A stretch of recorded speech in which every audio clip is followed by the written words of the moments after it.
ಚಳಿಗಾಲದ ವಿಧಾನಮಂಡಲ ಅಧಿವೇಶನದಲ್ಲಿ ಕೇಂದ್ರ ಗೃಹ ಸಚಿವ ಅಮಿತ್ ಶಾ ಅವರ ಕುರಿತು ಸಚಿವ ಪ್ರಿಯಾಂಕ್ ಖರ್ಗೆ ಕಟುವಾಗಿ ಟೀಕಿಸಿರುವುದನ್ನು ಬಿಜೆಪಿ ಪಕ್ಷದಿಂದ ತೀವ್ರವಾಗಿ ಖಂಡಿಸುತ್ತೇವೆ. ಇದು ಸಾಂವಿಧಾನಿಕ ಮೌಲ್ಯಗಳಿಗೆ ವಿರುದ್ಧವಾದ ವರ್ತನೆ ಅಂತ ರಾಜ್ಯ ಬಿಜೆಪಿ ಎಸ್ಸಿ ಮೋರ್ಚಾ ಅಧ್ಯಕ್ಷ ಹಾಗೂ ಶಾಸಕ ಸಿಮೆಂಟ್ ಮಂಜು ಕಿಡಿಕಾರಿದರು. ವಿಧಾನ ಪರಿಷತ್ನಲ್ಲಿ ಅಮಿತ್ ಶಾ ವಿರುದ್ಧ ಪ್ರಿಯಾಂಕ್ ಖರ್ಗೆ ಬಳಸಿದ ಪದಗಳು ಅಸಭ್ಯ ಹಾಗೂ ಅಪ್ರಜಾಸತ್ತಾತ್ಮಕವೆಂದು ಖಂಡಿಸಿದರು. ಇಂತಹ ಹೇಳಿಕೆಗಳು ಮುಂದುವರೆದರೆ ರಾಜ್ಯಾದ್ಯಂತ ಹೋರಾಟ ನಡೆಸುವುದಾಗಿ ಎಚ್ಚರಿಸಿದರು. ಅರ್ಜುನ ಆನೆ ಸಾವಿಗೆ ಸಂಬಂಧಿಸಿದಂತೆ ಹೋರಾಟಗಾರರ ಮೇಲೆ ದಾಖಲಿಸಲಾಗಿರುವ ಪ್ರಕರಣವನ್ನು ಹಿಂಪಡೆಯಲು ಭರವಸೆ ದೊರೆತಿದ್ದು ಪಾಲನೆ ಆಗದಿದ್ದರೆ ಹೋರಾಟ ಅನಿವಾರ್ಯ ಅಂತ ಹೇಳಿದರು. ಮಲೆನಾಡಿನಲ್ಲಿ ಕಾಫಿ ಕಳ್ಳತನ ಹೆಚ್ಚಿದ್ದು ರೈತರ ಬೆಳೆ ನಷ್ಟವಾಗುತ್ತಿರುವ ಹಿನ್ನೆಲೆಯಲ್ಲಿ ಕಠಿಣ ಕ್ರಮ ಕೈಗೊಳ್ಳಬೇಕು ಹಾಗೂ ಅತಿವೃಷ್ಟಿ ಅನಾವೃಷ್ಟಿಯಿಂದ ಸಂಕಷ್ಟದಲ್ಲಿರುವ ರೈತರಿಗೆ ತಕ್ಷಣ ಪರಿಹಾರ ನೀಡಬೇಕು ಅಂತ ಶಾಸಕ ಸಿಮೆಂಟ್ ಮಂಜು ಸರ್ಕಾರವನ್ನು ಒತ್ತಾಯಿಸಿದರು. ಈ ಸತಿ ಅಧಿವೇಶನದಲ್ಲಿ ನಾನು ಹೇಳ್ತೀನಿ ಕೇಳಿ, ಒಂದು ಕಾಲಿಂಗ್ ಅಟೆನ್ಷನ್ 4 ದಿವಸ ಪೋಸ್ಟ್ಪೋನ್ ಆಗಿದೆ. 4 ದಿವಸ ರೈತರ ಬಗ್ಗೆ ಮಾತಾಡಬೇಕಾದ್ರೆ ಎಷ್ಟು ರಿಕ್ವೆಸ್ಟ್ ಮಾಡಿ 5 ಸತಿ ಸ್ಪೀಕರ್ ಆಫೀಸ್ಗೆ ಹೋಗಿ ಬಂದಿರೋ ನಾನು ರೈತರ ಬಗ್ಗೆ ಮಾತಾಡಬೇಕು. ನೀವು ಇದು ಹೋರಾಟಗಾರರ ಪ್ರಕರಣದ ಬಗ್ಗೆ ಇದು ಕಾಲಿಂಗ್ ಅಟೆನ್ಷನಲ್ಲಿ ಆಯಿತು, ಆದರೂ ಮಾತಾಡೋಕ್ಕಾಗ ದಿನ ಕಾಲಿಂಗ್ ಅಟೆನ್ಷನ್ ಲಾಸ್ಟಿಗೆ ತಗೊಳ್ಳೋದು, ಟೈಮ್ ಆಯಿತು ಅಂತ ದಿನ ಪೋಸ್ಟ್ಪೋನ್ ಆಗೋದು.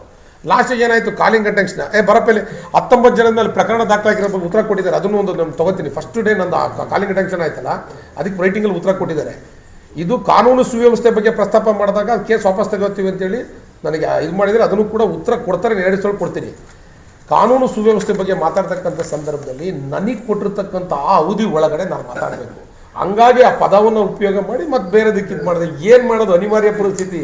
ಮತ್ತು ಚಳಿಗಾಲದ ಅಧಿವೇಶನದಲ್ಲಿ ಜಾಸ್ತಿ ಸಮಯ ಸಿಗಲ್ಲ. ನಾಡಿದ್ದು 3 ವಾರ ನಡೆಯುತ್ತೆ, ಯಾವುದು ಬಜೆಟ್ ಅಧಿವೇಶನ ಇದೆಯಲ್ಲ ಅಲ್ಲಿ ಸಂಪೂರ್ಣ ಮತ್ತು SCP TSP ದುಡ್ಡು ಬಗ್ಗೆ ಮಾತಾಡೋಕ್ಕೆ ದಿನ ನಾನು ಅಶೋಕಣ್ಣ ಇವರೆಲ್ಲ ಕೂಡ ಅದ್ರ ಬಗ್ಗೆ ಅರ್ಧ ಗಂಟೆಗಳ ಕಾಲ ಚರ್ಚೆಗೆ ತಗೊಂಡಿದ್ದು. ಬಟ್ ಅವಕಾಶ ಸಿಗಲಿಲ್ಲ, ಸಮಯ ಸಿಗಲಿಲ್ಲ.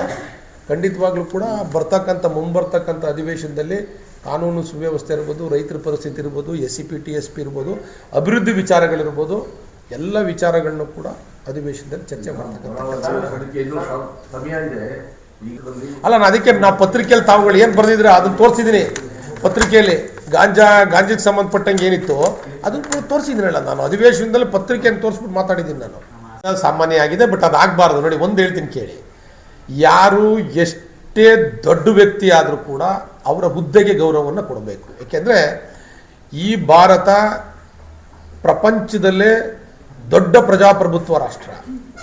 ಬೇರೆ ದೇಶ ಅಂದರೆ ವಿವಿಧ ಜಾತಿ, ವಿವಿಧ ಧರ್ಮಗಳು, ವಿವಿಧ ಸಂಸ್ಕೃತಿಗಳು, ಇಷ್ಟು 140 ಕೋಟಿ ಪಾಪ್ಯುಲೇಷನ್ ಇರ್ತಕ್ಕಂಥ ಈ ದೇಶಕ್ಕೆ ಬೃಹತ್ತಾದ ಸಂವಿಧಾನವನ್ನು ಕೊಟ್ಟು ಇಂಥ ಒಂದು ದೇಶವನ್ನು ಮುನ್ನಡೆಸ್ತಿರ್ತಕ್ಕಂಥ ನರೇಂದ್ರ ಮೋದಿಯವರ ಸಂಪುಟದಲ್ಲಿ ಗೃಹ ಸಚಿವರಾಗಿರ್ತಕ್ಕಂಥ ಅಮಿತ್ ಶಾ ಅವ್ರ ಬಗ್ಗೆ ಮಾತಾಡಬೇಕಾದ್ರೆ ಒಂದು ವಯಸ್ಸಲ್ಲೂ ತುಂಬ ಚಿಕ್ಕವರು, ಮತ್ತು ರಾಜ್ಯದಲ್ಲಿರ್ತಕ್ಕಂಥ ಒಬ್ಬ ಮಂತ್ರಿ ಸ್ಥಾನದಲ್ಲಿರ್ತಕ್ಕಂಥ ವ್ಯಕ್ತಿ ಏನು ಮಾತಾಡಬೇಕು ಅಂತ ಯೋಚನೆಯನ್ನು ಮಾಡಬೇಕು. ನಾನು ಹೇಳ್ತಾ ಇರ್ತಕ್ಕಂಥದ್ದು ಏನು ಅಂತ ಹೇಳಿದರೆ, ಖರ್ಗೆ ಅವರು 50-60 ವರ್ಷಗಳ ಕಾಲ ರಾಜಕಾರಣ ಮಾಡಿದ್ದಾರೆ. 8 ಬಾರಿ MLA ಆಗಿದ್ದಾರೆ, 3 ಬಾರಿ 4 ಬಾರಿ MP ಆಗಿದ್ದಾರೆ.